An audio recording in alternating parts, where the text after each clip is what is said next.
सबसे पहले तमाम दोस्तों को अस्सलाम वालेकुम। अब तक की सबसे बड़ी खबर, शाहिद खान अफरीदी ने फास्ट बॉलर शानशाह अफरीदी को दामाद बनाने का फैसला कर लिया। कौमी क्रिकेट टीम के साबिक कप्तान शाहिद खान अफरीदी की साहिबजादी की फास्ट बॉलर शानशाह अफरीदी से निस्बत तय पा गई। स्पोर्ट रिपोर्टर एहतशामुल हक ने अपने एक ट्वीट में बताया कि दोनों खानदानों की बाहिमी रजामंदी के बाद वो शानशाह अफरीदी की शाहिद खान अफरीदी की बेटी से मंगनी तय पाने की खबरों की वजाहत करना चाहते हैं। उन्होंने कहा कि रिश्ता तय पा गया है और 2 साल बाद बाकायदा मंगनी उस वक्त की जाएगी जब शाहिद खान अफरीदी की साहिबजादी की तालीम मुकम्मल हो जाएगी। एहतशामुल हक ने वजाहत करते हुए कहा कि उन्होंने ये ट्वीट इसलिए किया है ताकि सोशल मीडिया पर पहली अफवाहों का सदबाब किया जा सके।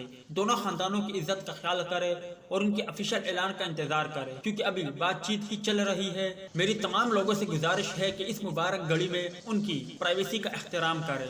दूसरी जानिब ट्राइबल न्यूज नेटवर्क नामी वेबसाइट का दावा है कि रिश्ता तय पाने की खुशी में शानशाह अफरीदी की आबाई तहसील लंडी कोतल में दिन भर हवाई फायरिंग का सिलसिला जारी रहा। शाहीन अफरीदी की निस्बत शाहिद खान अफरीदी की बड़ी से छोटी बेटी के साथ तय पाई है। तो दोस्तों, उम्मीद करता हूँ कि आज के मुख्तसर वीडियो भी आप भाइयों को पसंद आई होगी। मिलते हैं किसी नेक्स्ट वीडियो में, तब तक के लिए इजाजत दीजिए। अल्लाह।